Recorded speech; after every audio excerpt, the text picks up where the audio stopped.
హైదరాబాద్లోని గచ్చిబౌలిలోని అంజయ్ నగర్లో నిర్మాణంలో ఉన్న ఓ 7 అంతస్తుల భవనం ఒక్కసారిగా కుప్పకూలింది. ఈ దుర్ఘటనలో 2 కార్మికులు అక్కడికక్కడే మృతి చెందగా మరో వ్యక్తి తీవ్రంగా గాయపడ్డారు. మృతులను మధ్యప్రదేశ్కు చెందిన మోహమ్మద్ ఉమేష్గా గుర్తించారు. తీవ్రంగా గాయపడిన రమణారెడ్డికి చికిత్స అందిస్తున్నారు. కేవలం 50 గజాల స్థలంలో ఎలాంటి అనుమతులు లేకుండా ఈ భవనాన్ని అక్రమంగా నిర్మిస్తున్నట్లు అధికారులు ప్రాథమికంగా గుర్తించారు. 7 అంతస్తుల భవంతి కూలింది. ఇదే అపార్ట్మెంట్, జయదర్శిని అపార్ట్మెంట్. దానికి సంబంధించిన ఇక్కడ నివాసం ఉండే వాళ్ళు మనతో ఉన్నారు. మేడం చెప్పండి, అసలు 1:30 సమయంలో ఏం జరిగింది, మీరు ఏం చూశారు?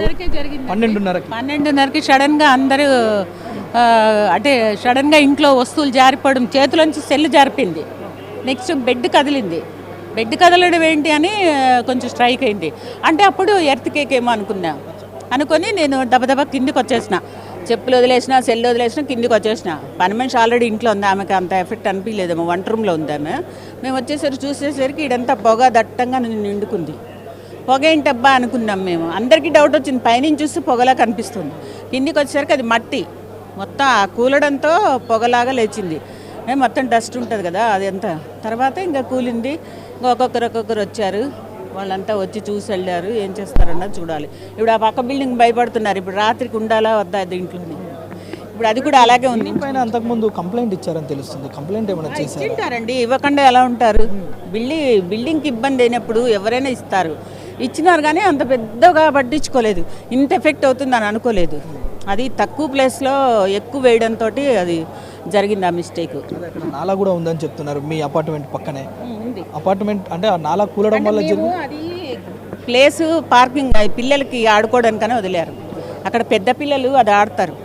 అదృష్టవశాత్తు ఆ టైంలో ఈ అపార్ట్మెంట్ పిల్లలు ఎవరు టైం కాబట్టి ప్రాణ నష్టం జరగలేదండి.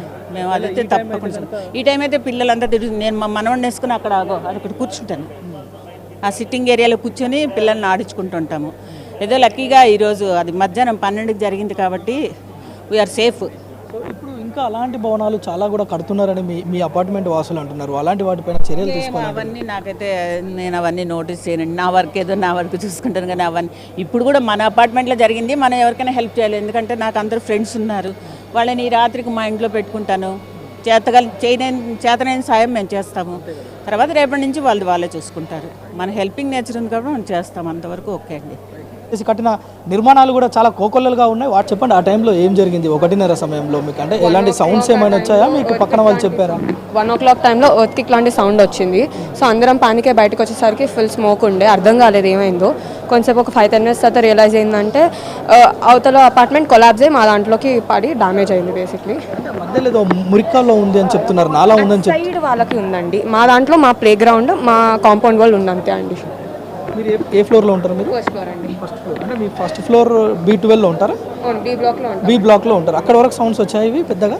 అవునండి, ఏ బ్లాక్ వరకు వచ్చాయండి. ఎర్త్క్వేక్ లాగా బంచాలు షేక్ అవడం అలా అయిందండి. పెద్ద సౌండ్స్ వచ్చాయి.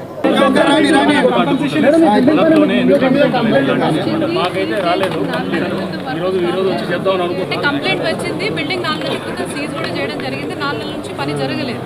నిన్న మళ్ళీ మనకు తెలియకుండా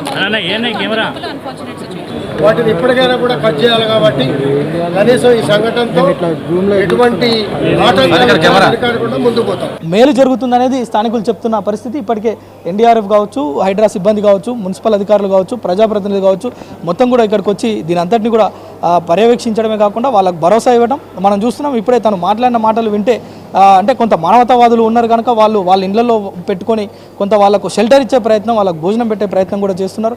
సో ఇలాంటి ఘటనలు జరిగినప్పుడు కేవలం హడావుడి చేయకుండా, ఇలాంటివి జరగకుండా చర్యలు తీసుకుంటేనే ఇలాంటివి నియంత్రించబడతాయని చెప్పి కూడా స్థానికులు కోరుతున్న